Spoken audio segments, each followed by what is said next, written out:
I still remember that spring afternoon in Charleston, South Carolina, with a clarity that makes my chest tighten even now. The church hall had been rented out for the occasion, and the place was decorated with pastel balloons, paper lanterns, and long white tables stacked with gifts wrapped in pink and silver foil. It was supposed to be my sister Melissa's big day, her baby shower, the event she had planned for months and demanded be the grandest anyone had ever seen in our family.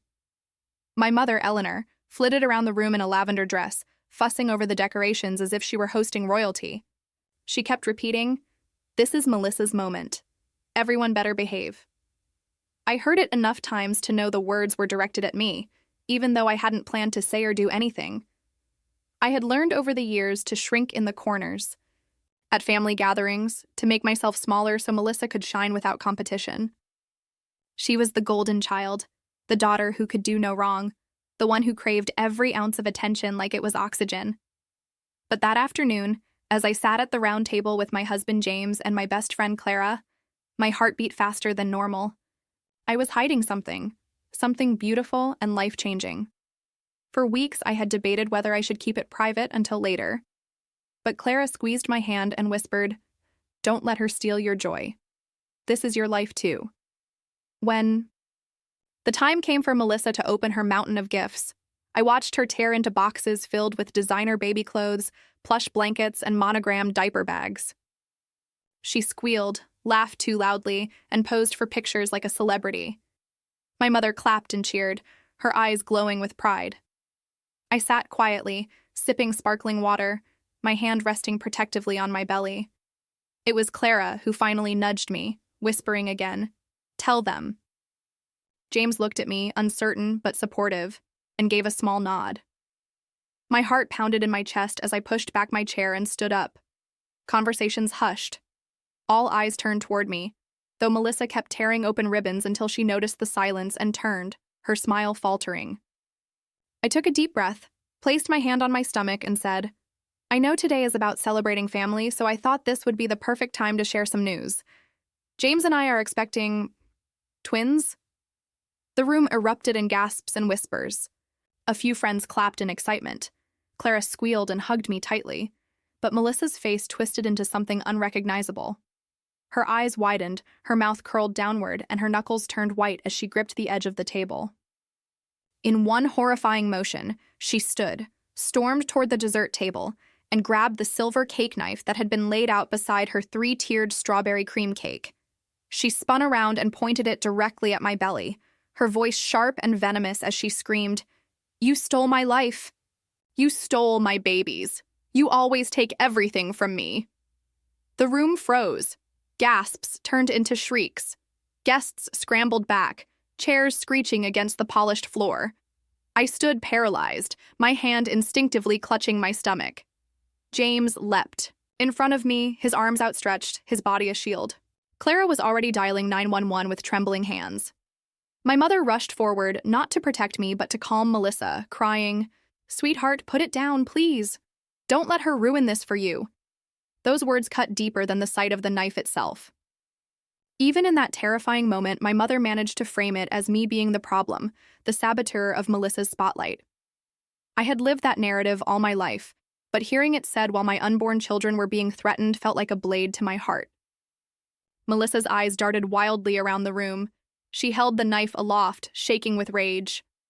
"You think you're better than me because you're having twins?" she spat. "You think you're special? You're nothing! Nothing!" By then, half the guests had run outside. A few brave souls lingered by the doors, watching in horror. James tried to keep his voice steady as he spoke to her. "Melissa, put the knife down. This isn't you. You don't want to do this." But it was her. It had always been her. The Melissa who fainted at my piano recital when I was 12, collapsing dramatically in the front row just as I began my solo, forcing the spotlight back onto her. The Melissa who screamed she was sick on prom night when I was crowned queen, dragging my parents away in panic. The Melissa who announced her engagement in the middle of my college graduation dinner, stealing the attention of my professors and friends. This wasn't new. This was the pattern, only magnified and armed with a knife. The sound of sirens grew louder outside. Melissa's eyes flickered toward the window, and for a moment I saw the fear break through her anger. She dropped the knife on the table with a loud clang, then collapsed into tears, sobbing that I had ruined her life. Police officers stormed in, separating her from the guests, while James wrapped his arms tightly around me. I felt my knees give out, the adrenaline draining from my body. Clara caught me before I could fall. My mother shouted at the officers, insisting they not be too harsh on her poor daughter, while ignoring me entirely. The officers took statements from guests, carefully documented the incident, and wrote up a police report. One of them asked if I wanted to file for a restraining order. My voice shook as I said yes. I wasn't just protecting myself anymore. I was protecting the two tiny lives growing inside me. When we finally left the hall, the cake untouched, the decorations already sagging, I felt as though the entire weight of my childhood had come crashing down in one violent scene. The little sister I had spent a lifetime tiptoeing around had shown the world her true self, and my mother had once again chosen her side. That night, as James and I sat in the quiet of our living room in Mount Pleasant, the sound of the ocean faintly in the distance, he held my hands and whispered, "She won't touch you again. I'll make sure of it." I wanted to believe him. I wanted to believe that a restraining order and a police report would be enough to stop Melissa. But deep down, I knew her hunger for attention wasn't going to fade. She wasn't finished with me. She had never been. And as I lay in bed, my hand on my stomach, feeling the faint flutter of my twins moving inside me, I swore to myself that no matter what came next, I would survive. I would protect them, even if it meant standing against my own blood. The weeks that followed the baby shower felt like walking through a minefield. Every morning, I woke up with a knot in my stomach, never knowing what news, confrontation, or explosion might come next.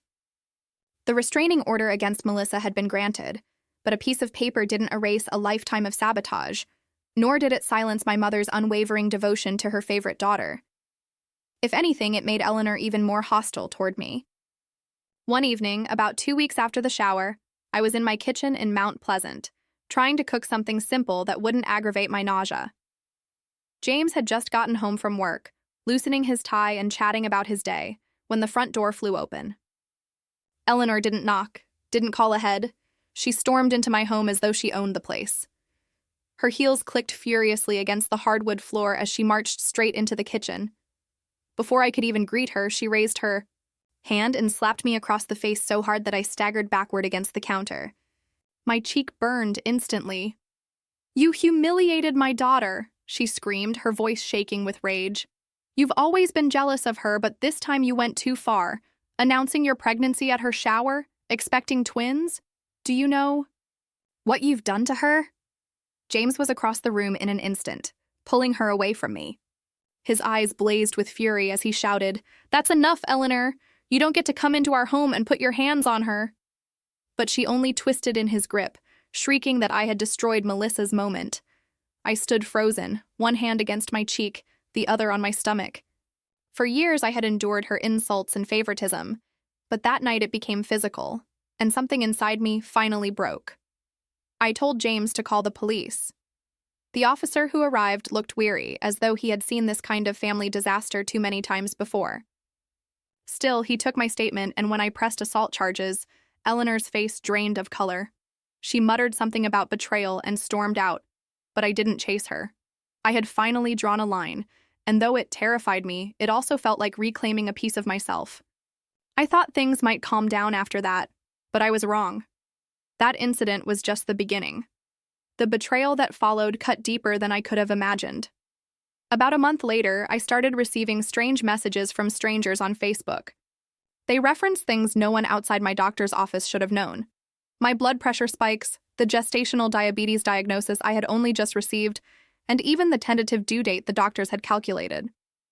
At first, I thought it had to be a coincidence or some kind of cruel joke. But the details were too exact. Then Melissa began posting cryptic statuses online, mocking me for being weak and high risk, suggesting my babies might not survive.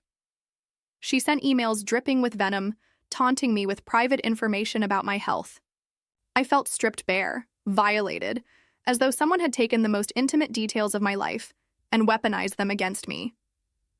James, furious, demanded answers. We contacted the hospital, and after a tense investigation, the truth emerged.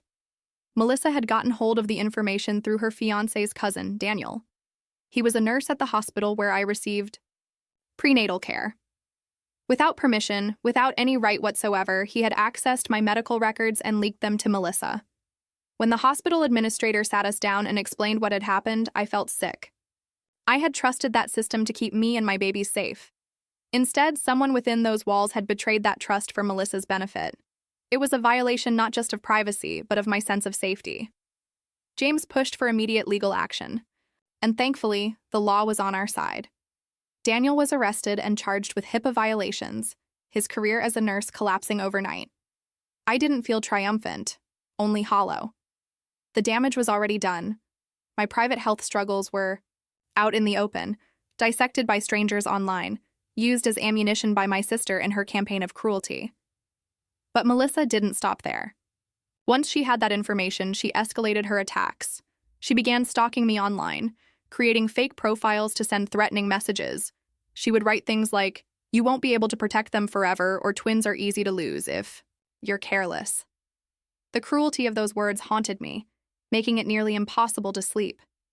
One evening, as James and I were finishing dinner, we heard a car horn blaring outside. I looked out the window and saw Melissa in her car, parked at the end of our driveway, pressing her hand against the horn nonstop. She sat there with a manic smile, her headlights flooding our front porch. Neighbors peeked out from their curtains, confused and alarmed. James called the police, but by the time they arrived, she had sped off, leaving behind nothing but echoes of her rage. My pregnancy was already high risk, and the stress she inflicted on me made it worse. I began experiencing constant headaches, dizzy spells, and restless nights filled with panic. My doctor warned me that if I didn't find a way to reduce the stress, my babies could come too early. But how was I supposed to relax when my own sister treated me like prey? Through it all, Clara remained by my side. She came over with groceries, cleaned my house when I was too exhausted, and reminded me gently that I wasn't alone. "She's unraveling," Clara said one night, folding laundry while I sat on the couch. "The more you stand up for yourself, the more desperate she gets. But that desperation is what will undo her, not you." I wanted to believe that. I wanted to believe that the law, the restraining order, the assault charge against my mother, and Daniel's arrest would all amount to protection. But in my heart, I knew Melissa wasn't finished. She had never been. Her need for attention, her obsession with controlling the narrative, burned too fiercely. Still, I made a vow to myself. No matter how much she raged, no matter how much my mother defended her, no matter how many allies she recruited to her cause, I would protect my children. I had already fought too hard to bring them into this world. As I went to bed that night, my hand on my belly, I whispered to the twins, "I'll keep you safe. Even if it means standing against everyone I thought was family." The storm was only beginning. And deep down, I knew Melissa's chaos was building toward something even more dangerous. By the time I reached 30 weeks in my pregnancy, my body was starting to betray me. The constant stress, the threats, the endless arguments with my mother, and the looming shadow of Melissa's presence. It all caught up with me. One night, I woke up drenched in sweat, my vision blurring, my heart pounding in my chest like it wanted to break free. James rushed me to the emergency room at MUSC Hospital in Charleston, his knuckles white as he gripped the steering wheel. When we arrived, the nurses didn't waste time. They strapped monitors to my belly, searching for the steady thump of 2 tiny heartbeats. I lay there on the hospital bed, the fluorescent lights above me harsh and unkind, my body trembling from fear and exhaustion. A doctor explained that my blood pressure had spiked dangerously high, and if they couldn't stabilize me, there was a risk to both me and the twins. His words blurred together in my head, but I clung to the sound of those heartbeats, fragile but strong, as if reminding me why I had to hold on. James sat beside me, holding my hand tightly, whispering reassurances. "You're safe now. We're in the right place. They'll take care of you." For the first time in weeks, I believed him. Surrounded by nurses and doctors, in a building where safety measures existed and where Melissa had no place. I allowed myself to breathe, but I should have known better. It happened the following afternoon. James had stepped out briefly to grab food, and Clara was on her way to relieve him so I wouldn't be alone. I was scrolling absent-mindedly through my phone, trying to ignore the sharp pressure in my temples, when I heard a commotion in the hallway. Shouts, the sound of hurried footsteps, then a voice I recognized too well, Melissa's. Before I could even process it, she appeared in the doorway. Her hair was wild, her eyes wide with a kind of manic energy that made my stomach drop. In her hand, she clutched a pocket knife, gleaming under the hospital lights. "You think you've won?" she hissed, stepping into the room. "You think those babies make you special? You've ruined everything for me, and I won't let you take what's mine." I froze, my breath catching in my throat. The monitor beside me beeped erratically as my pulse skyrocketed. I tried to reach for the call button, but Melissa lunged forward, pointing the knife at my belly. My body went rigid, terror rooting me to the bed. Just then, James returned, carrying a paper bag with sandwiches. He dropped it instantly, his face draining of color as he saw the scene. "Melissa, stop!" he shouted, his voice raw with panic. He placed himself between me and her, his arms spread wide, shielding me completely. The hallway erupted with chaos.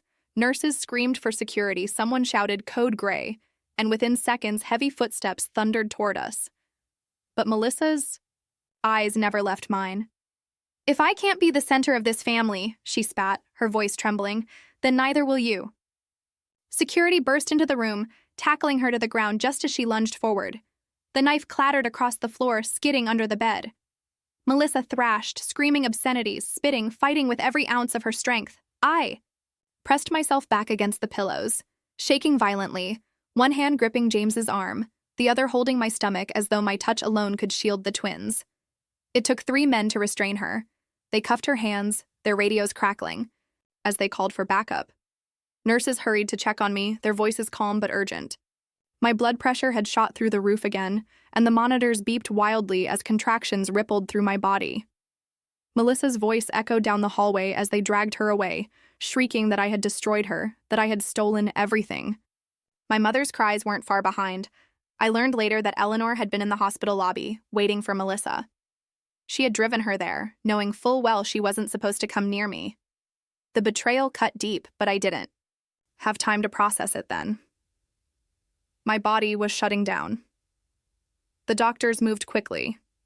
They explained that the stress had triggered preterm labor and that it was too dangerous to wait. My babies were coming, ready or not. I remember crying, terrified. They were too small, too fragile to survive. James kissed my forehead and whispered, "They'll make it. They're strong. Just like their mom." Hours blurred into minutes.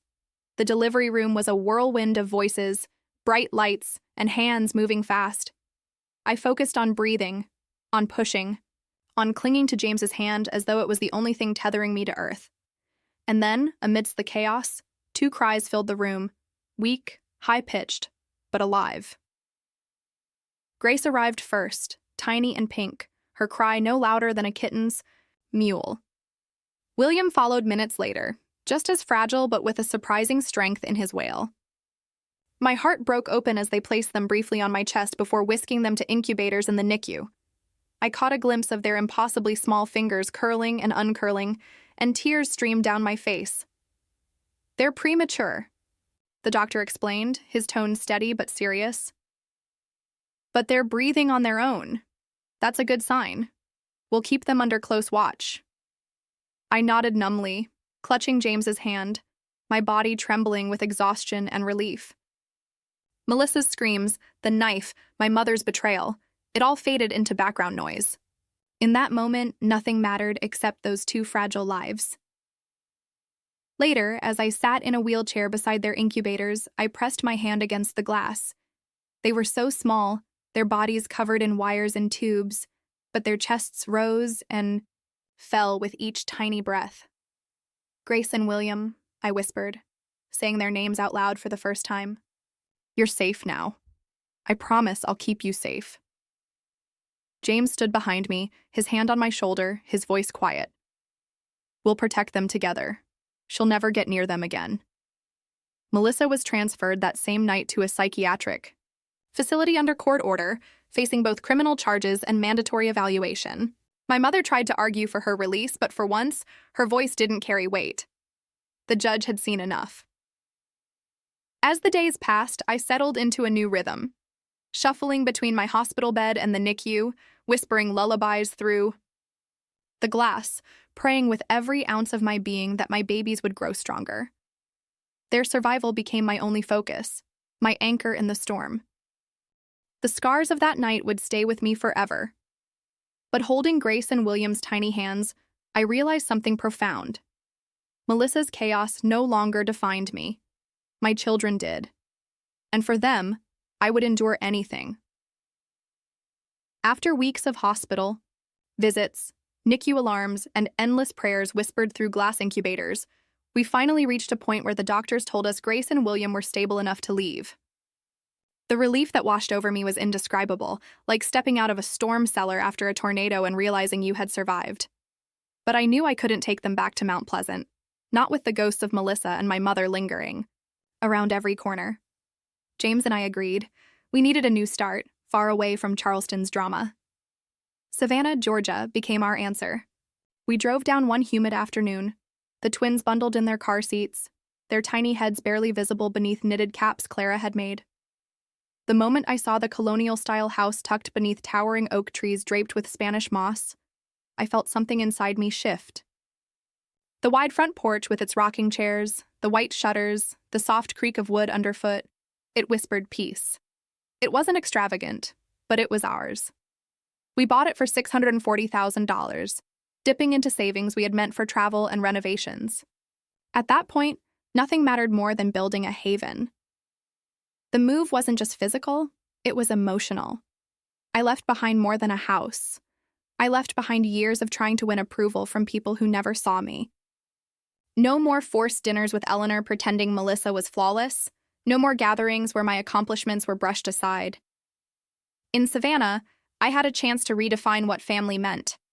Clara made the 2-hour drive often, arriving with casseroles and laughter that filled the kitchen. She became more like family than my own blood, proving that sometimes love is chosen, not inherited. She helped with late-night feedings, folded laundry, and held me when the weight of everything threatened to crush me. Her presence reminded me that loyalty and kindness matter far more than titles like mother or sister. Meanwhile, James worked tirelessly with our attorney to make the restraining order against Melissa permanent. The hospital attack had sealed her fate in the eyes of the court. She was committed to a psychiatric facility, and though her lawyers argued for leniency, the evidence was undeniable. For once, the system protected me. Still, I didn't feel triumphant. Mostly, I felt tired. Tired of looking over my shoulder. Tired of bracing for the next explosion. The shock came when Thomas, Melissa's ex, filed for custody of their son. He had quietly endured her chaos for years, but the baby shower incident and hospital attack had been the final straw. Standing in court, he detailed her instability, her violent outbursts, her arrests. Watching him, I realized how many lives Melissa had damaged in her endless pursuit of attention. The judge awarded him shared custody, with Melissa's time strictly supervised. For the first time, I felt the system truly work in favor of protecting children. Eleanor, of course, raged against the outcome. She stood up in court, screaming that her daughters were being destroyed, that the world was conspiring against Melissa. The outburst was so disruptive that the bailiff had to escort her out. Later, the judge ordered her into therapy as a condition of maintaining any relationship with her grandchildren. To this day, she has no access to me or my twins. I've accepted that, even if a part of me still mourns the idea of the mother I never had. Life in Savannah slowly became a series of quiet rituals.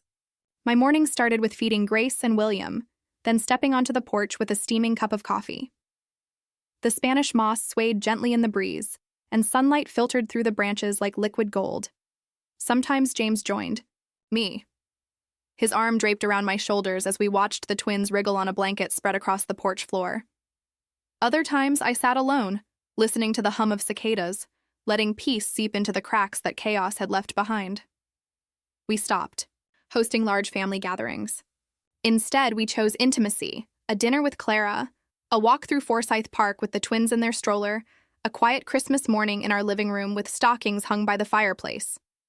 Our world grew smaller, but in that smallness, I found strength. I no longer measured family by blood, but by who showed up, who stayed, and who offered love without conditions. Melissa's name occasionally resurfaced in court updates, her legal battles dragging on. Sometimes she was in a courtroom, sometimes in a hospital ward, always chasing the attention she believed she deserved. But her chaos no longer defined my life. I didn't follow her cases closely. I didn't stalk the news for updates. I had learned that healing meant releasing the grip of someone else's story. For me, closure didn't come in a dramatic showdown or in hearing an apology that would never arrive. It came within boundaries. It came in, locking my front door, at night, knowing only those I trusted had a key. It came in rocking my babies to sleep without fear that a knock at the door would shatter the moment. It came in learning that peace isn't given, it's built, brick by brick, with intention and courage. There were still nights when I woke up from nightmares, Melissa's voice echoing in my ears, the flash of the knife in the hospital. But when I looked at Grace and William, their chests rising and falling in sleep, I remembered why I endured it all. They would never grow up in the kind of chaos I had survived. I would make sure of that. One evening, sitting on the porch as twilight painted the sky in shades of violet and gold, I thought about how far I had come. A lifetime of sabotage, betrayal, and pain had led me here, to a quiet street in Savannah, where laughter and lullabies filled the air. My world was smaller, yes, but it was stronger. It was mine. I finally understood that closure wasn't about tying everything neatly or fixing what had been broken. Closure was about choosing safety, choosing boundaries, and choosing the small circle of people who loved me without conditions. Closure was sipping coffee while sunlight warmed my skin, holding my babies close, and knowing that peace had replaced the chaos. Melissa may still be chasing attention, my mother may still be excusing her, but I am no longer part of that story. My story is this: a home built on love, a circle of friends who became family, and 2 children who will never doubt that they are safe. For the first time in my life, I belong to myself.